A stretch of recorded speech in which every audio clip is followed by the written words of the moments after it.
I won't forget that morning, not if I live to be 100. I counted the men as they marched out of the yard. They'd hardly slept for weeks.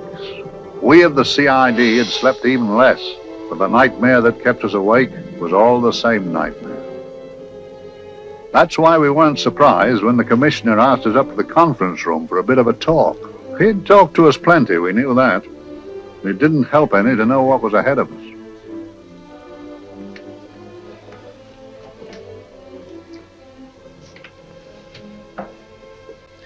Must we have that window open, Gregson? Oh, shut it if you want to. Chief will be in enough of a temper without having a ruddy blast down the back of his neck.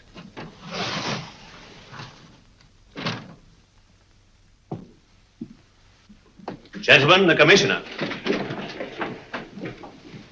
Stuffy in here. Be seated, won't you? Gentlemen, if you wish to know what able men you are, read any of the works of popular fiction that glamorize your achievements, but don't, I beg of you, read the daily papers. They might give you an inferiority complex. I hate to mention it, but we're confronted with a series of the most atrocious murders since Jack the Ripper. And in the meantime, the CID might as well be playing at shove hate me for all the good we've accomplished. Now look. Here, here, and here.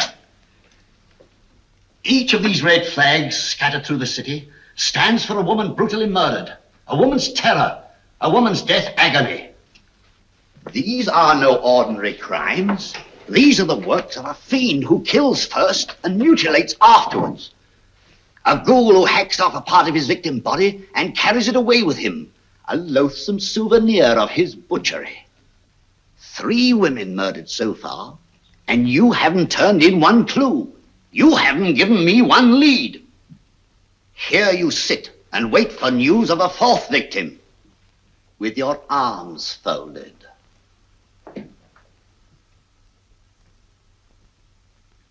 Well, we hadn't long to wait. It was down Lambeth Way where a young woman was hurrying home late last night. She saw something and stopped. It was a constable. He spoke to her and he walked along with her, just in case. He saw her go down the stairway to the basement lodging where she lived. We can only surmise what happened after that.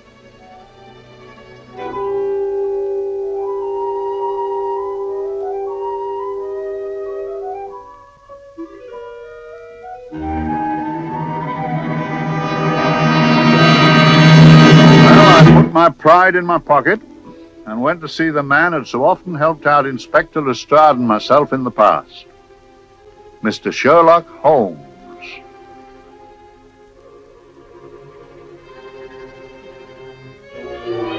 If ever a man needed help, I did.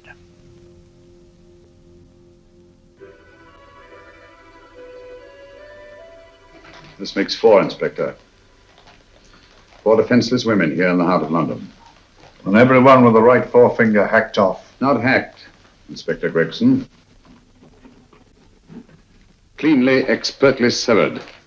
The work of a skilled surgeon. That's our only clue.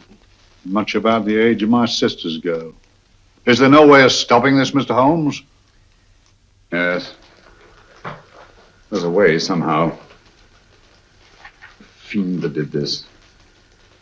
I promise. I promise. We've nothing to go on. That's the rotten part of it. We can't get far without knowing the motive. Well, at least we know what the motives were not. It wasn't robbery, nor passion, thanks be, nor yet vengeance. Because they all came of totally unrelated families. Steady, Inspector, steady. Sorry, Mr. Holmes. I don't turn a hair when it's a bloke that can look after himself. A little slip of a thing like that. Yes, it's horrible. Come on, let's get a drink.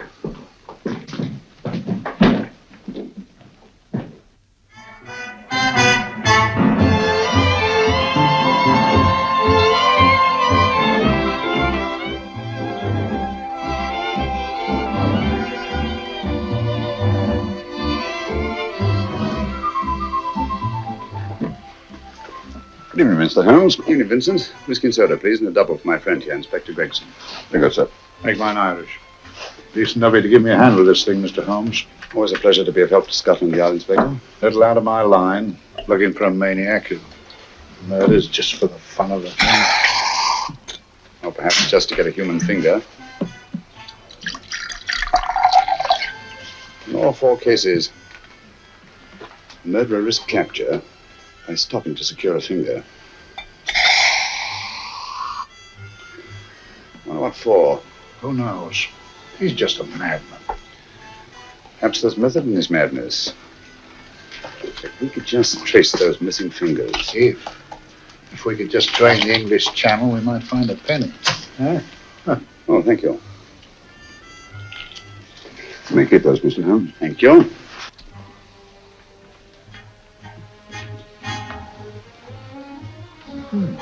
Sir George Fenwick, isn't it? Yes. Is that his daughter with him?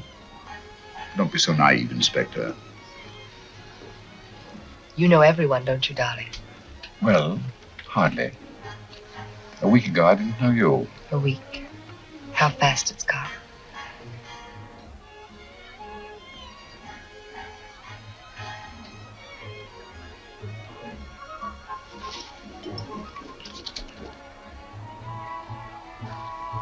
I collect these things. How very quaint of you. Shall we go? Yes.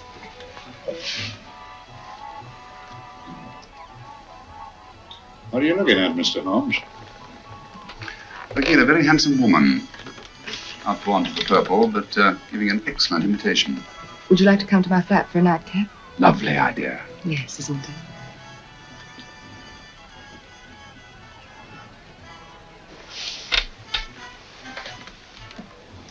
I wonder where she's taking Sir George Fenwick. Don't be so naive, Mr. Holmes.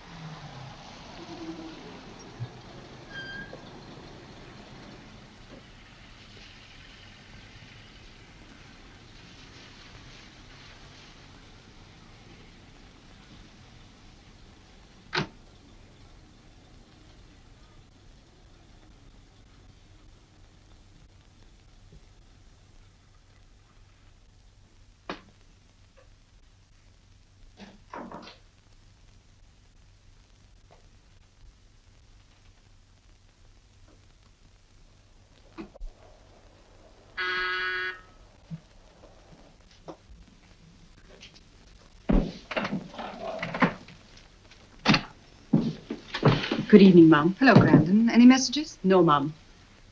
Thank you. Drinks, Grandon. One of your nice surprises. Yes, Mum. I say, you don't mean that... Grandon's a marvel, aren't you, Grandon? Yes, Mum. You wouldn't believe the things she can do. Ah, charming place. Delightful. Really? Do you think so? I'm so glad. Do sit down. Do you mind? Do I mind? What a question.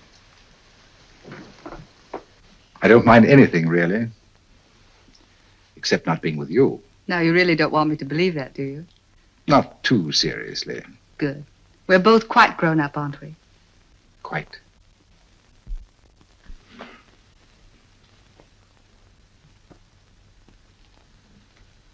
You're a treasure, Grandon.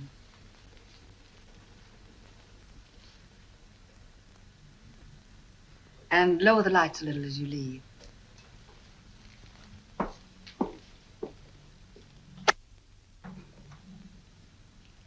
I prefer a more flattering light. In any light, you'd be... Would I? And don't you know it? Perhaps I do.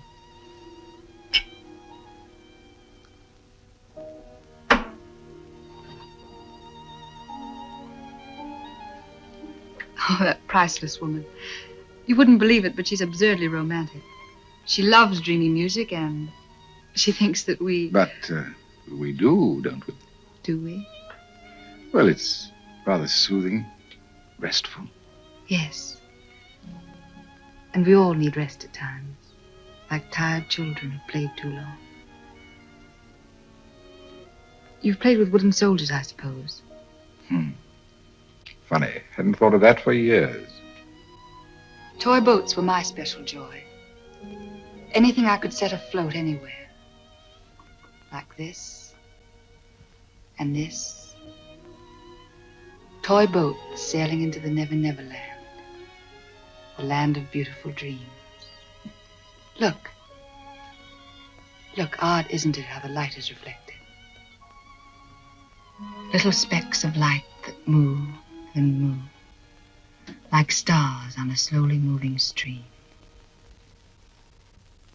You know, Holmes, I'm very sensitive to atmosphere. No? Yes, I can tell by the feel of this room there's been a murder committed here. It may interest you to know, my dear fellow, it was the other side of that door at the foot of the stairs that the poor girl was murdered. If only I could find it. Find what? The one thing these unfortunate victims have in common that might give us a motive for these murders. There must be something. Another Jack the Ripper, if you ask me, a homicidal maniac. No, Watson. In the case of Jack the Ripper, there was one thing in common. His victims were all from one walk of life, living in the same section of the city. In this case, the murderer chooses his victims from all walks of life and from different sections of the city. No, my dear fellow, this is not the work of a homicidal maniac. It's something infinitely more sinister. The creeps. What on earth are you talking about? Watson, I'm convinced that these murders are only incidental to some larger and more diabolical scheme. That may be, but why the severed fingers? The answer to that question, my dear fellow, is our only hope of solving these mysteries. Dear sister, I am so happy. I had such a lovely holiday at Brighton with you and Alf. And I'm looking forward to being with you again. Poor little thing. Sort of raises a lump in your throat. I can picture her sitting here happily writing this letter. And I'm not bit realizing that she's shortly going to her death. Hello? Gregson. Oh, there you are, Mr. Holmes. I've been looking for you everywhere. What's happened? Murder in Edgware Road, not half an hour ago. Woman? Yes. And the right forefinger cut off clean.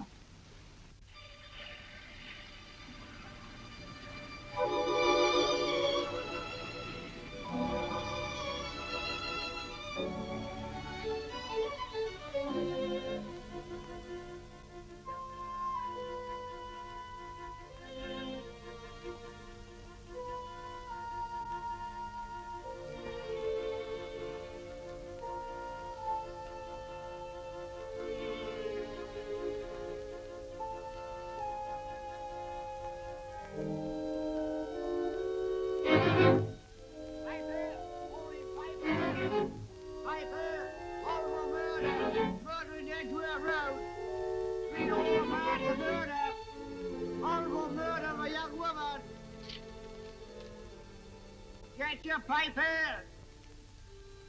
All for murder, papers, all about the murder. Morning papers, all about the murder, papers, all for murder. Another young woman found murdered, papers here. All for murder, papers, papers, read all about it. Get your papers, murder in Edgware Road. Horrible finger murder. Shocking murder. Murder in Edgware Road. Horrible murder of a young woman. Read all about the murder.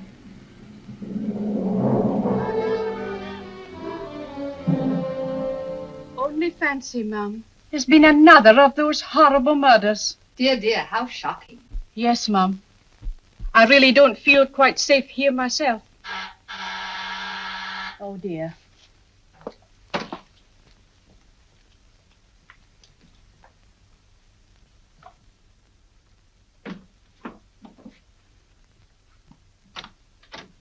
Why, Sir George! I must see Miss Marlowe at once. I don't know if she... I must see her. Where is she? Lydia. Why, Sir George, what is it? What happened? I don't know. You'll have to help me. You've got to help me. But I don't understand. Listen, I woke up a few minutes ago in a cheap boarding house off Edgware Road. I don't know how I came there. I don't know when. The last thing I remember is being here with you. Calm yourself, Sir George. When did I leave here? Well, it was about It was 10:45, Mum. Precisely. You seemed, forgive me, just a little distressed. Detached, not interested. I thought I'd said something to offend you. I don't remember.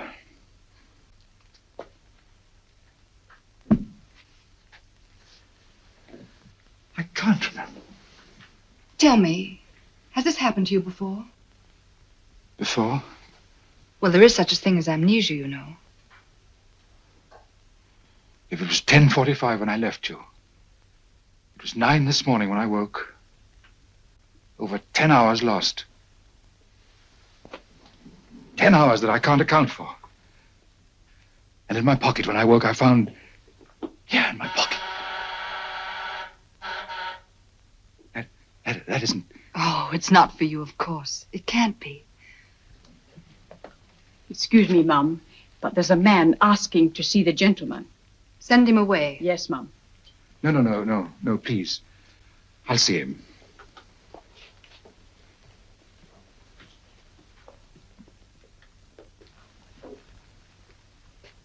Well? Delightful room. Not much like the place you woke up in this morning. You followed me here? Yes. Are you a detective? Oh, no. Quite the contrary. Don't be afraid, Sir George. You know my name? Oh, yes. A very old and highly honored name. And being the bearer of such a name, and also a very wealthy man, I thought you might care to possess yourself of this trifle. Rather than let it fall into the hands of the police. It is yours, if I'm not mistaken. The initials, GF. Where did you get this? It came out of your pocket. I saw it fall, but you never noticed. You were very busy, bending over something with a knife. Then you put something in your pocket.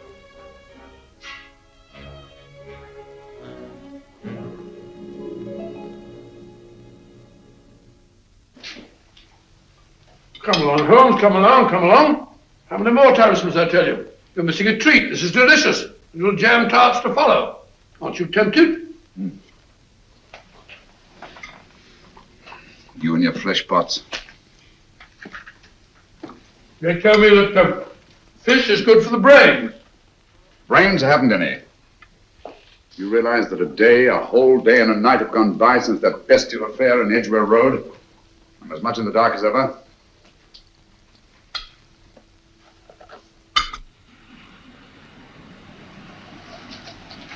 Hello, here comes a client, unless I'm very much mistaken.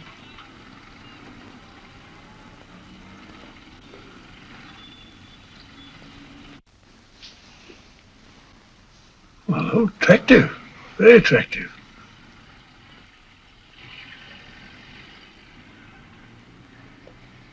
Obviously, she left home under the stress of some very great emotion. How do you know that? She wasn't wearing any gloves. A startling omission in a young lady of fashion. No, she didn't put her coat on. Open car, too.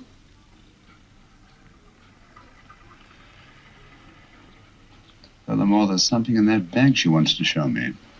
What makes you say that? The bag doesn't match her dress, indicating it was picked for size rather than style, to accommodate some bulky object. You amaze me, Holmes. What do you mention, my dear fellow?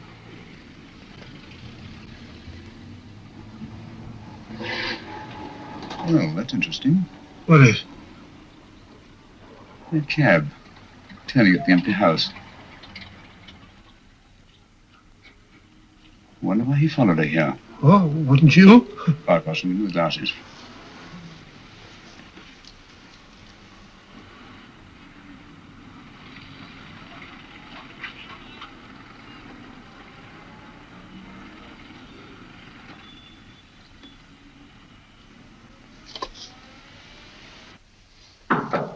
Well, we shall soon know. Yes, Mrs. Hudson? It's a young lady, sir. Most urgent. Ask her to come in. Go right in, miss. Mr. Holmes? Yes, this is my friend, Dr. Watson. How do you do? How do you do? Mr. Holmes, you must excuse me, please. Yes, well, won't you sit down? Come along. May I? It's quite all right. Thank you.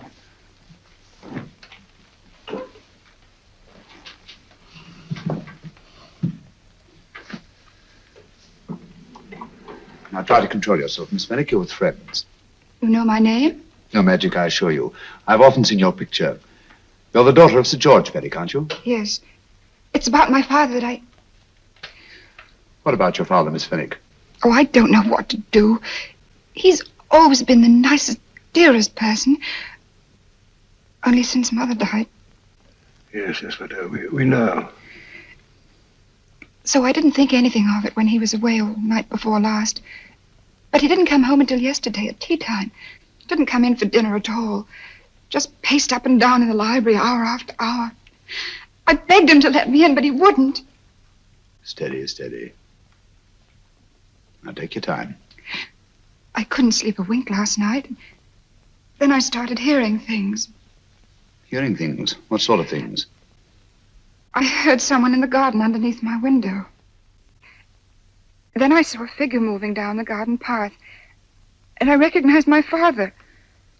Stealing through his own garden like a thief.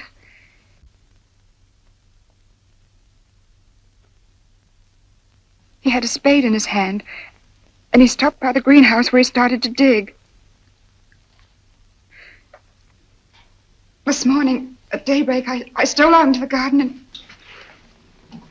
and found this.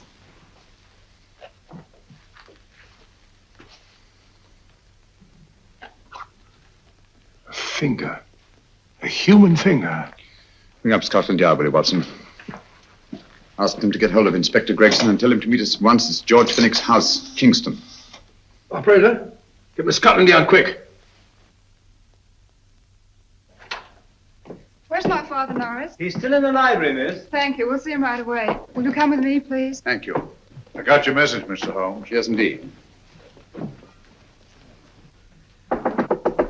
Dad, may I come in? Dad.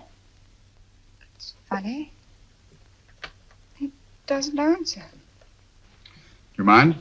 Please do. Thank you. Watson, quick. Oh, Come along, no, my dear. no. Take charge, Miss Fenwick, please. Sorry, sir. No, miss, please. Please come along with me.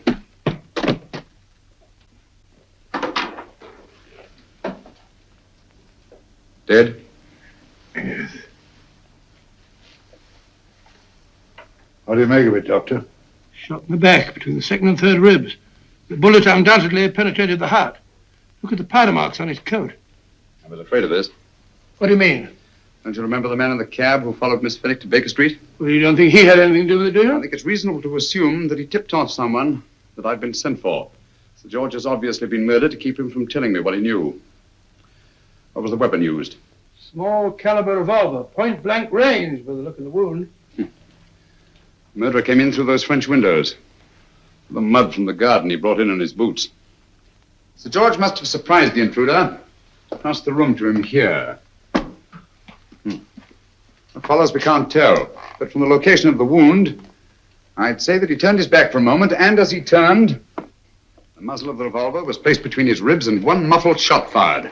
And you mean to say he kept on going, even after he was shot? There's no doubt about it. Look there. The trail of blood leads us back to the desk. Something Sir George was after. Something. I know. He was trying to summon help, poor chap. I don't think so, Watson. There's the bell pull by the fireplace. No, you'll notice from the trail of blood that Sir George made straight for this desk here. I wonder, there was something he was desperately anxious to get. Hello. His right hand's clenched. That's perfectly natural. Death agony. The left hand lies open. Why only one hand clenched in the death agony? The right hand, the hand nearest the desk. Please note that. If Sir George took something off this desk, something so important that he spilled his last drop of blood to get it, I want to know what it is.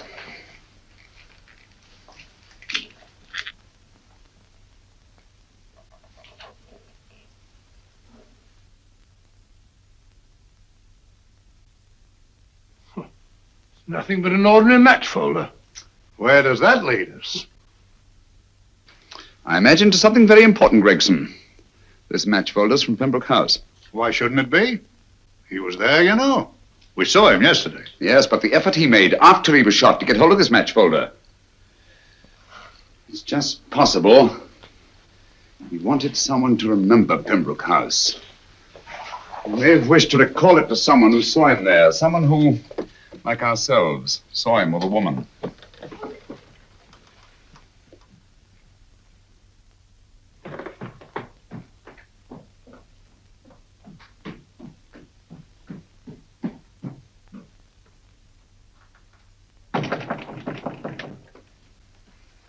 Come in. Oh, Dr. Watson, this came by hand from Mr. Holmes not 10 minutes ago. Thank you, Mrs. Hudson. That would be the report from Sir George's bank. Report from Sir George. Oh, really? Don't you remember his daughter told us that he'd just closed his account? Had it looked into at once.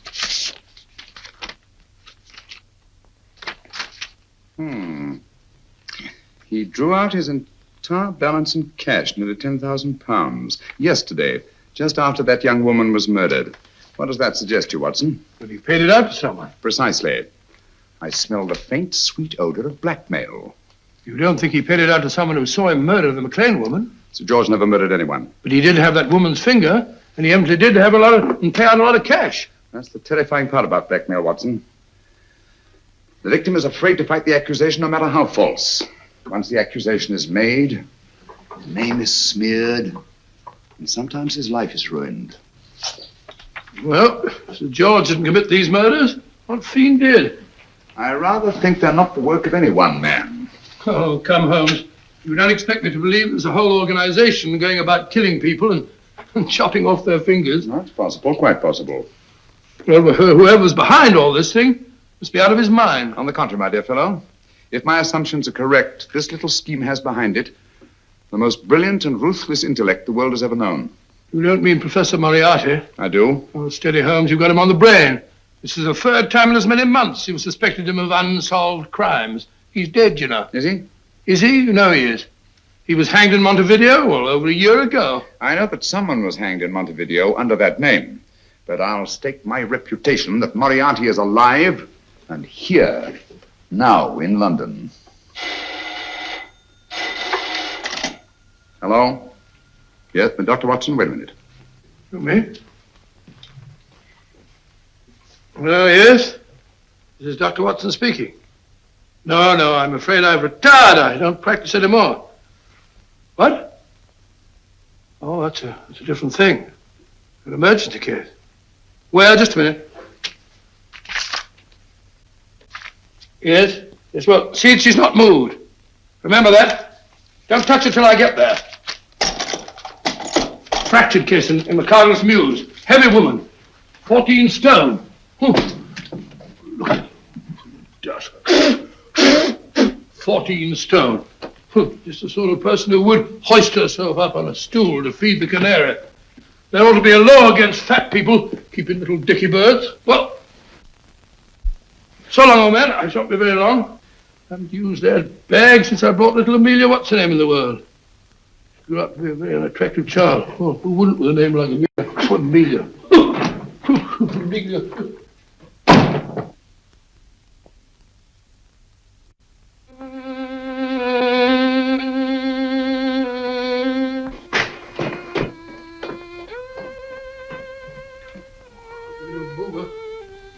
People are so stupid about accidents.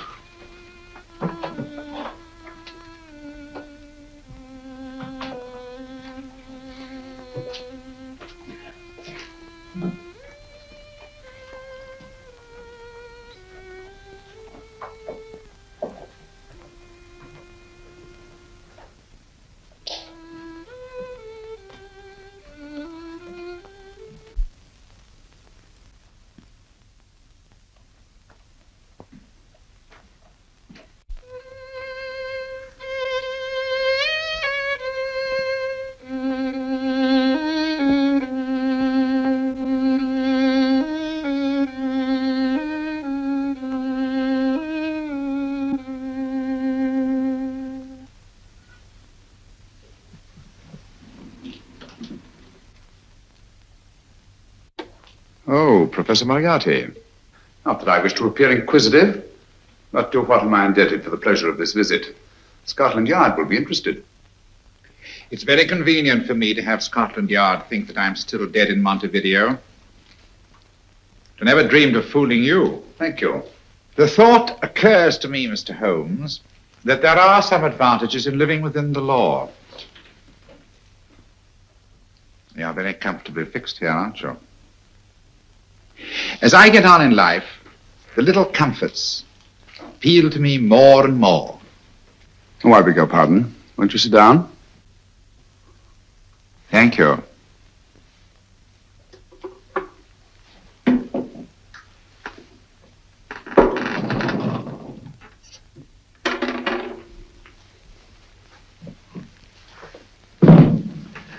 And now, Professor Moriarty, what can I do for you? Everything that I have to say to you has already crossed your mind. And my answer has no doubt crossed yours. That's final?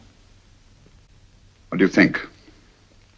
I shall not rest until you are hanged for the finger murders. You've no proof, you know. No, not a shred. But I have you. I could turn you over to the police here and now. You could. But if you did, you'd never see Dr. Watson again. Oh, the telephone call. Quite. I rather assumed you had taken some such precaution. Or I should have snatched up a revolver and indulged in a fit of heroics when you came in. Very smart, aren't you? Not smart enough.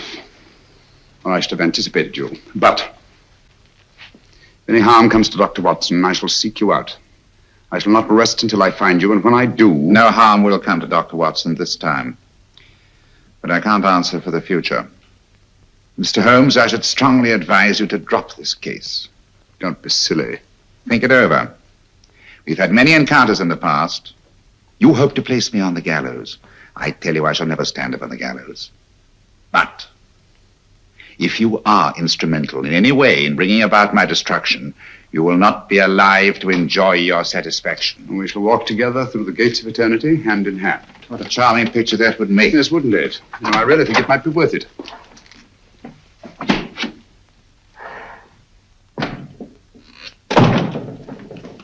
Shoelaces, Governor? Tuppence a pair. And strong enough to hang yourself. How many more times must I tell you I don't want your filthy shoelaces or your company? Shoelaces, Governor? Blasted impertinence. Run along, my good man, or I'll give you in charge. Shoelaces, Governor? Shoelaces, Governor? Help a poor bloke. What's only got one arm? Any luck with Mr. Holmes? You can read his obituary in tomorrow's papers.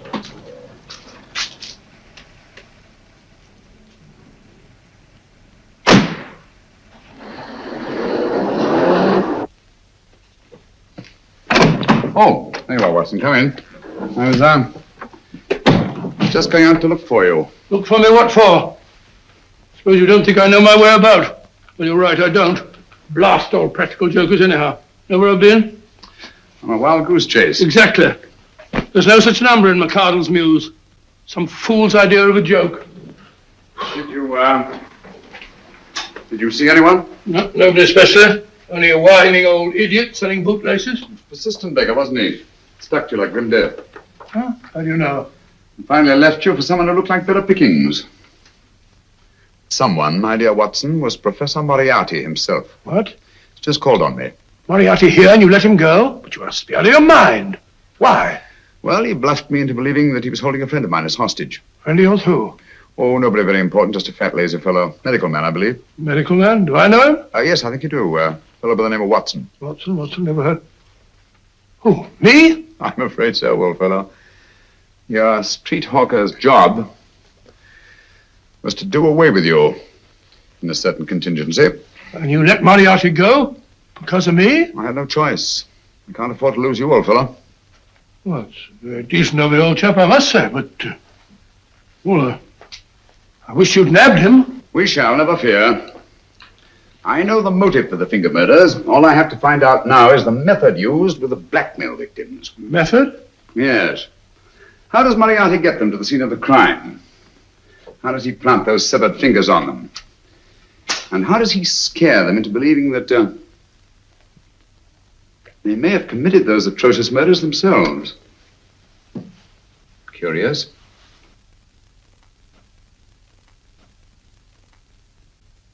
Very curious.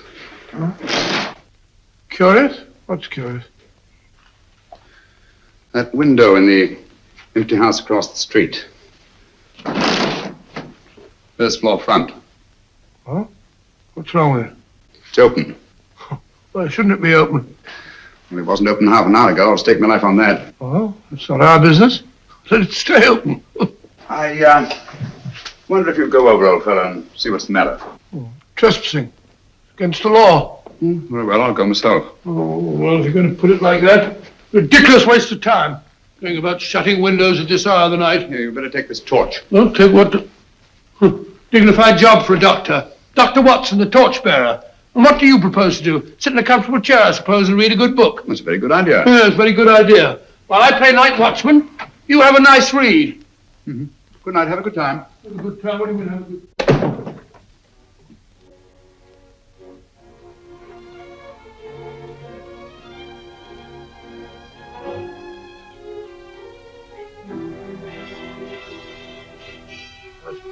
I've done everything.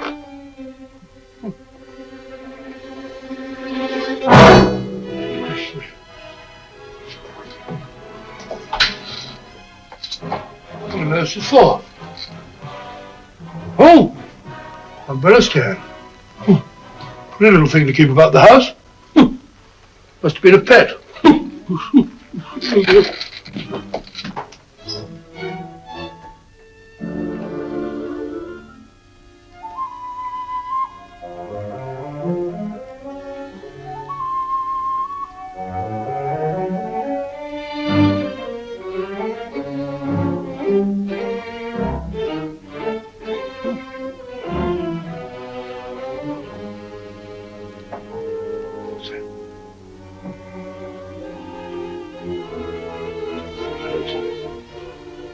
Right, Barbara.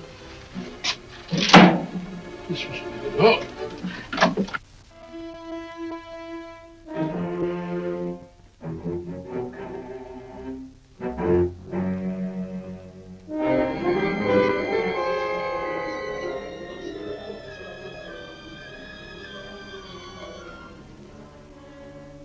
Well, he sits comfortably reading a book.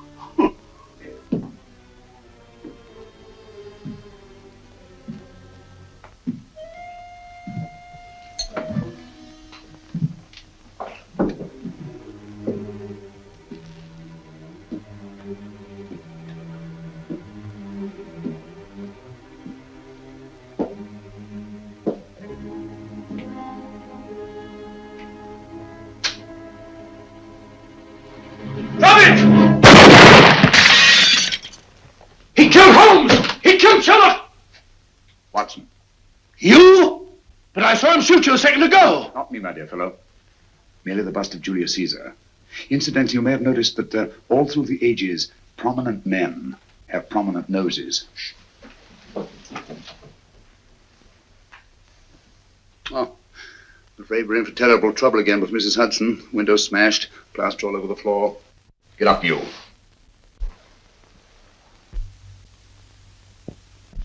Corporal Williams, Middlesex Regiment. Discharged from the army as physically unfit. Papers seem in order.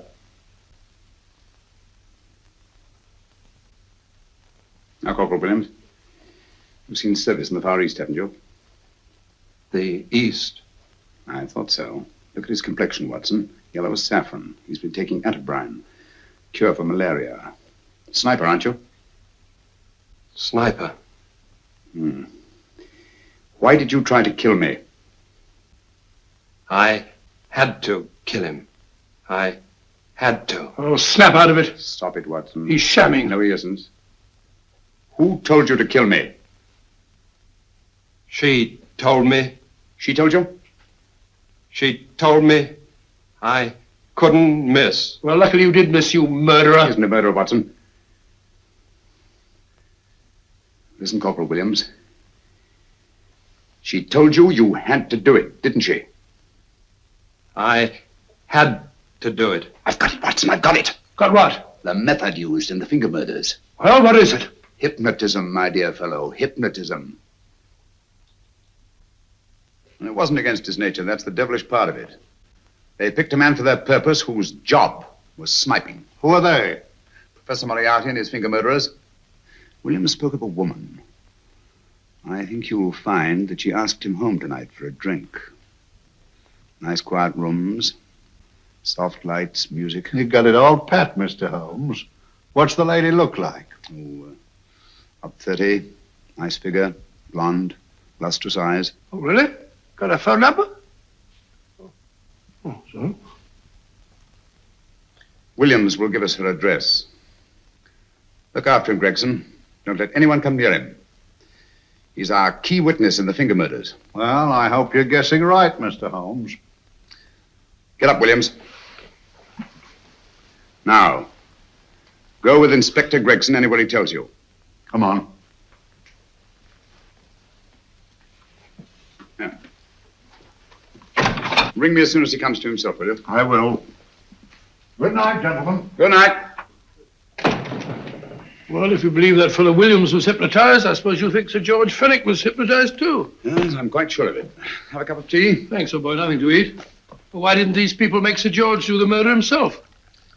Because they didn't want to get him hanged. They wanted to blackmail him. Well, who do you think the actual murderer is? One of Moriarty's gang. A diabolically simple technique. Kill a woman. Yes. But why cut off the fingers? My dear fellow, don't you understand? The severed finger is what links the blackmail victim to the murder. He wakes, finds the grisly thing in his pocket. Doesn't know how he got there. He's no idea that he's been hypnotized. For all he knows, he may have committed the atrocious crime during some dreadful lapse of sanity. In that state, when he's utterly demoralized, the blackmailers take over. Is that it? Undoubtedly. You see, they swear that they saw him commit the murder. And being human, the victim will pay anything rather than stand trial on a charge that will make his very name loathsome. Oh, it all fits in if you believe in hypnotism. The only possible explanation.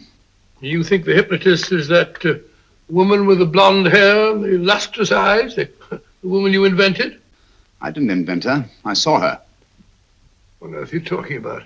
That woman, my dear Watson, was with Sir George when he left Pembroke House. I saw her there. I shall see her again, and Williams will lead me to her. That's why it's so important to keep him safe.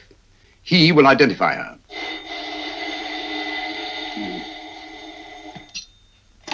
Hello? Yes? Inspector Gregson? What? Well, get every constable in the district. Yes, I'll be over at once. What's happened, Holmes? Williams is missing. Great Scott! Come on.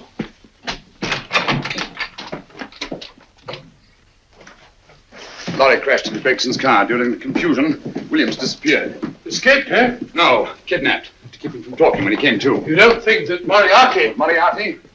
Anything is possible.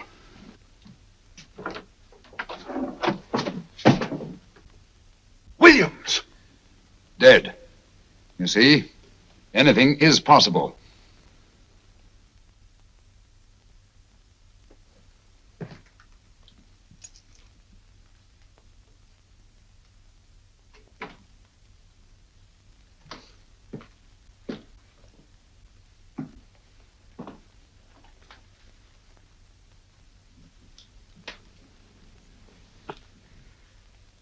Oh, good morning, Professor Moriarty.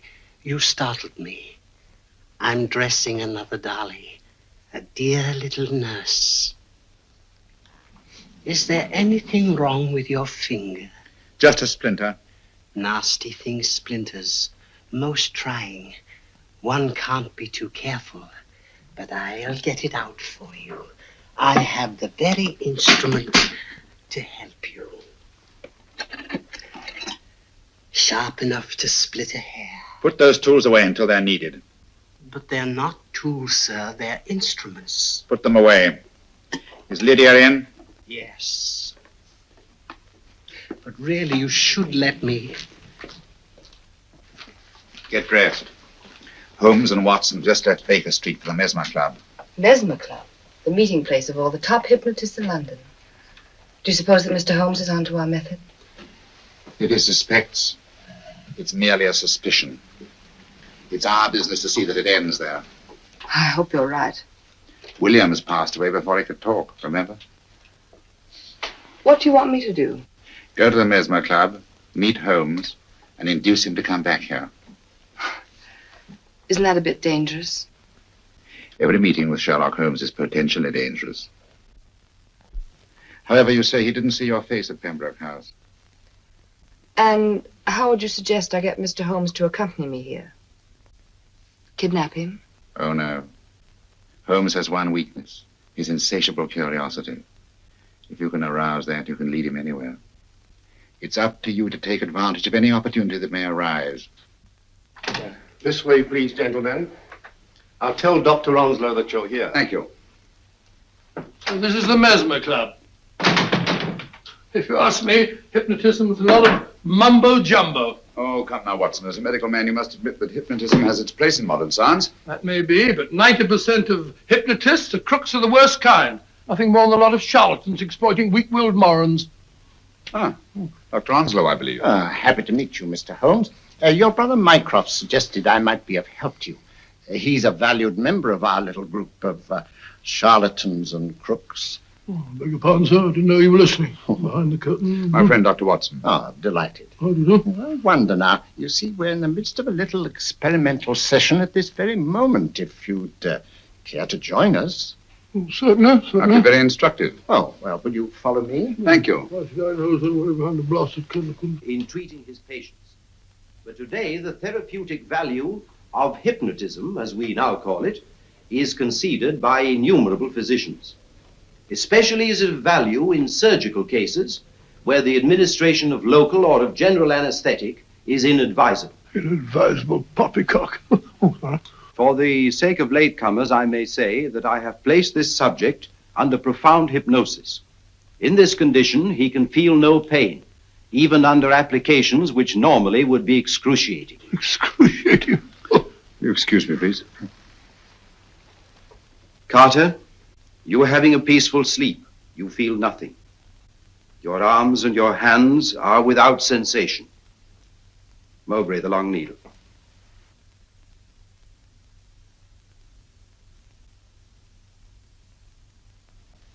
Carter, give me your right hand.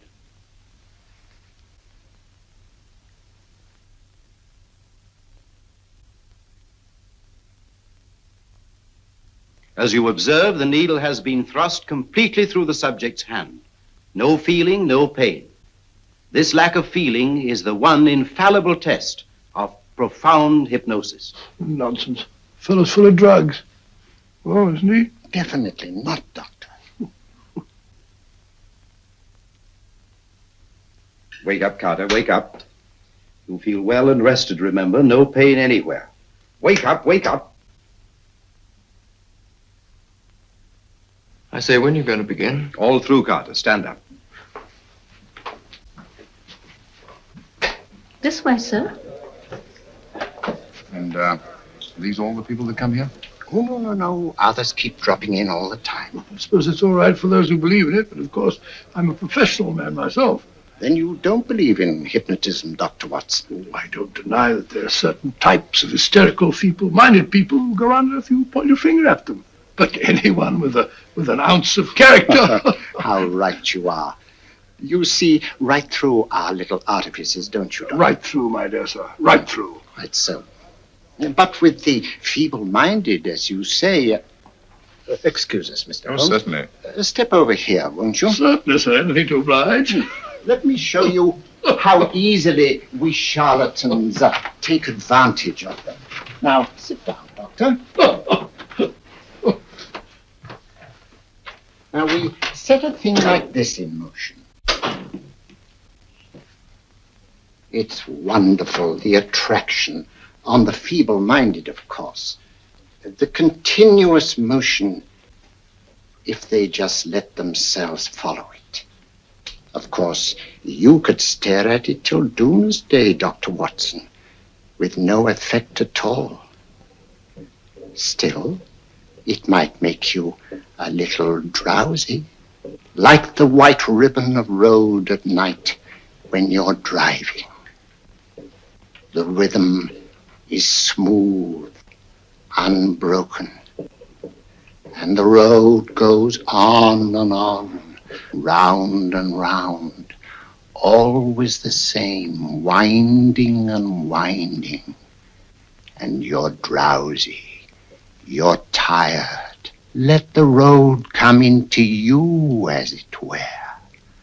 The long road, the smooth road, the road to sleep. Sleep.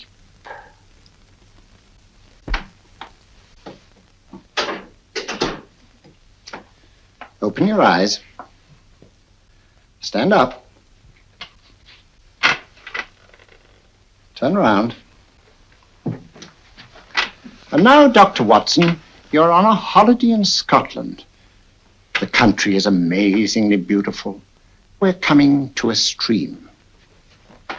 It isn't deep. Better take your shoes and socks off.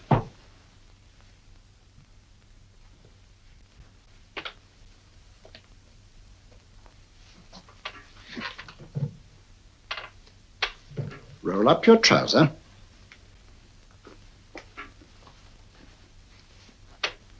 That will do. The other leg is waterproof.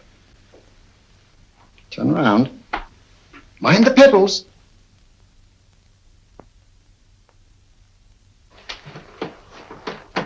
Sit down.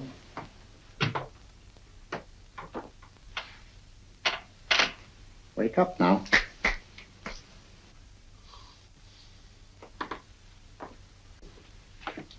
I see. What I tell you, it didn't work with me. Why, nobody with an ounce of character.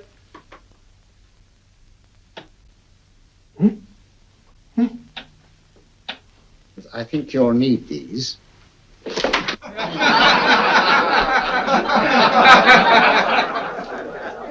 Something to laugh at? Watson, she's here. Oh, the woman you're looking for? Yes, I'm going to meet her. Perhaps I can induce her to take me to Moriarty. Do you think it's wise, Holmes? May not be wise, but it's essential. After all, I've held me on with Moriarty in the past. But isn't it dangerous? She might be a hypnotist. My will isn't stronger than hers. I deserve to be hypnotized. Shh. I feel I must protest, Dr. Onslow. I was told this was a gathering of serious students of a great science, and I find myself in a company of buffoons. Oh, my dear madam. Elliot's and Esdale brave. Were those men martyrs for the truth, that you may laugh over your childish, cruel tricks? I must say I'm in complete agreement with you, madam. This was most unnecessary performance, Dr. Onslow. Beg your pardon, sir. My name is Holmes, Sherlock Holmes. At your service, madam. Thank you, Mr. Holmes. I'm afraid I've created a rather embarrassing situation. But you see, I'm interested in the serious study of hypnotism. So am I, too. Perhaps we have something in common, Mr. Holmes. Perhaps we have. Would you join me for a cocktail at Pembroke House? I should be delighted. Good.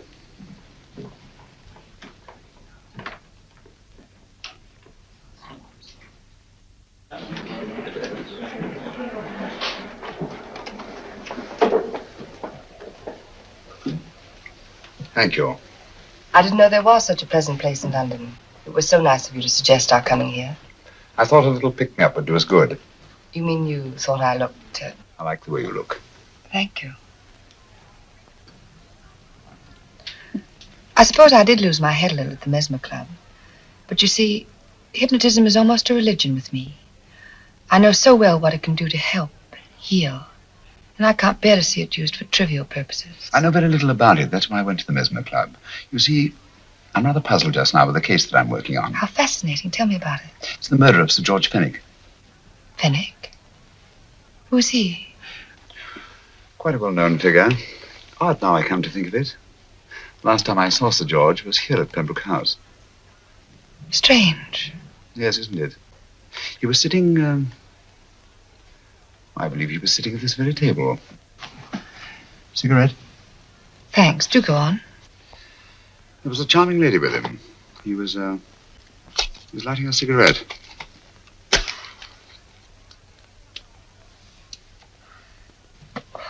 Charming. Did you see her face? No worse luck. Merely her back. How unenterprising of you. Yes, wasn't it? Afraid I'm getting a little older. I shouldn't say so. That's nice of you. Still, the first time in my life, I've got hold of a case that's beyond me. I'm actually losing sleep over it. You know, Mr. Holmes, I believe I could help you. Really? I should be very grateful. You're amused. Oh, merely skeptical. How would you go about it? I've used hypnotism more than once in healing. Not for profit. I'm not a professional. But I do think I could help you. If you'd care to... I can't think of a pleasanter experience.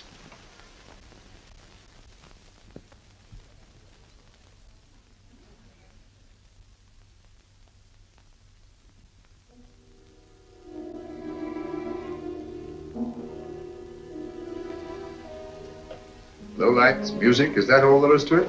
You must relax, Mr. Holmes. I'm afraid you're a rather difficult subject.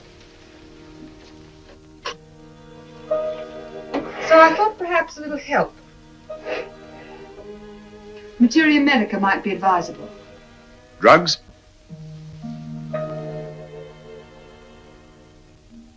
No, I'd rather not, if you don't mind. As a matter of fact, I'd rather not myself. But Schrenk-Notzing he practiced in Munich, you know. Believed it the best means for difficult subjects. Do you mind? Well, as a matter of fact, I don't approve of sedatives. Just as you wish. We don't have to go on with this at all, you know. Wait a minute.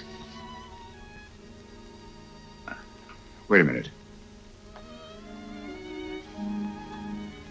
All right. I'll take a chance. It's really quite harmless. What is it? Cannabis japonica, an oriental soporific. You need water.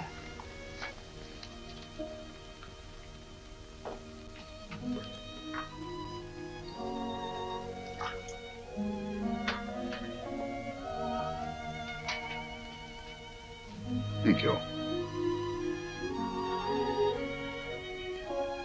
Now sit down, Mr. Holmes. You feel yourself growing drowsy. Don't fight it.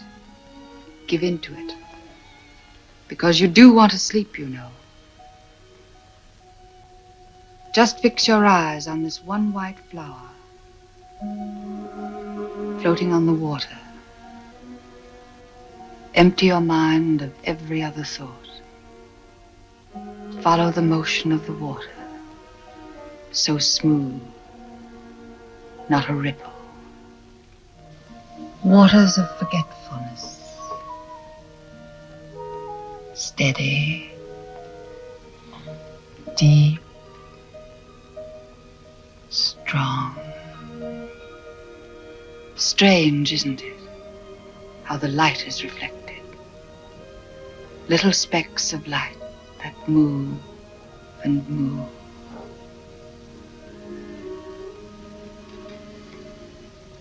It's restful here. It's peaceful. It's friendly. And you're very close to finding what you're looking for. You'll find them soon now. The guilty ones. When you're rested, gentle waters closing over you. Steady, deep, strong, drawing you down, down, down.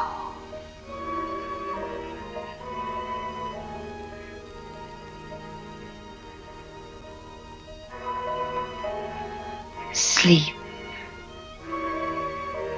Sleep. Sleep.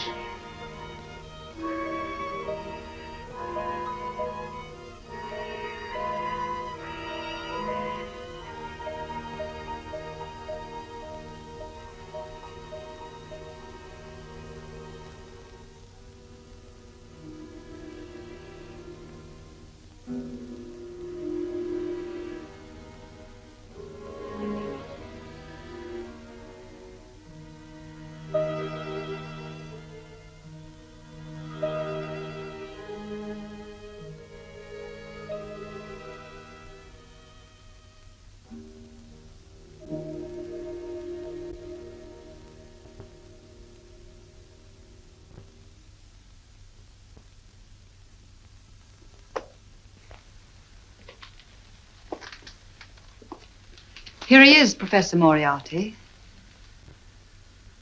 Stand up, Mr. Holmes.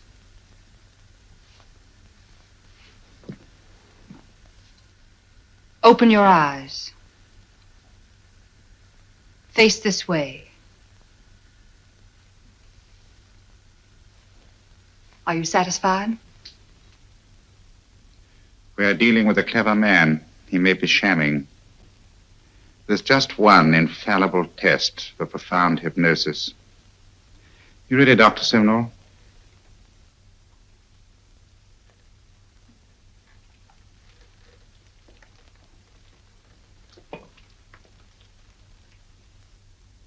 That will do, Doctor. He couldn't fake insensibility to the knife. I congratulate you, Lydia. Turn round, Mr. Holmes. Now walk to the desk.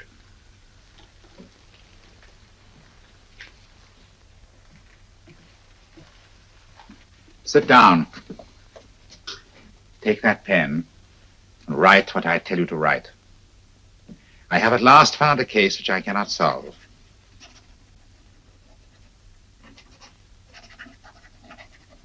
I have outlived my usefulness.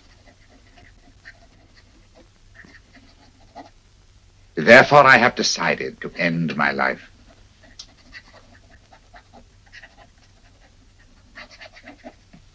Sign your name. Now blot it.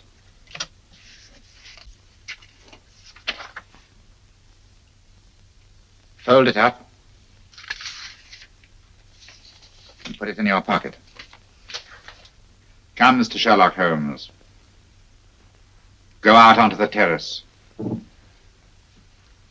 But it won't look like suicide, sir. I'm sorry, but Mr. Holmes' injuries must all be self-inflicted.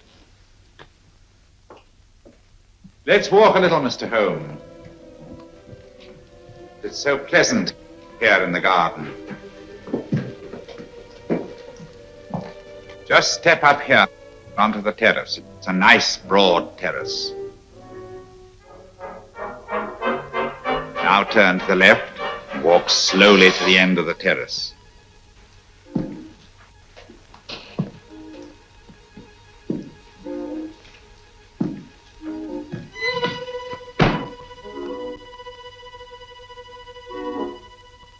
Don't stop. You must walk to the end, you know. The end leads to an open doorway. You can pass through it in perfect safety. In the room beyond the doorway, you'll find what you've been looking for. Must you drag this on? This is the moment I've been anticipating for a long time, my dear. Go on, Mr. Holmes.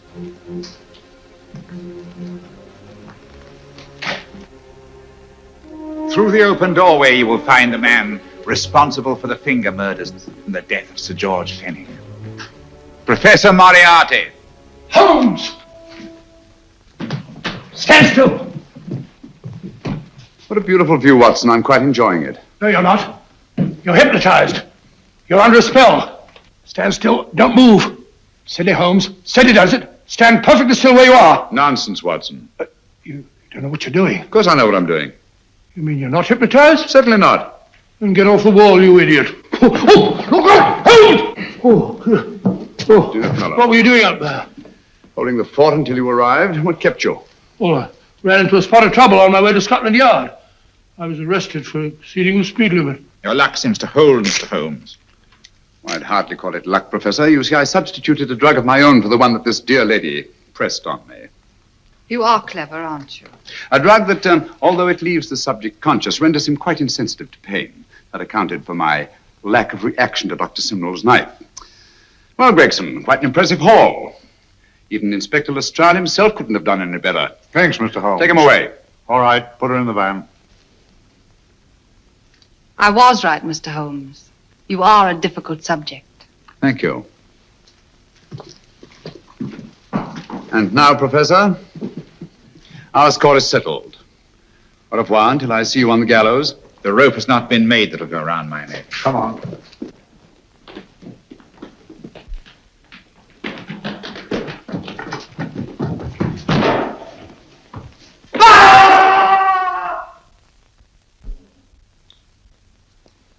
take care of things, Mr. Holmes. Thank you, Inspector.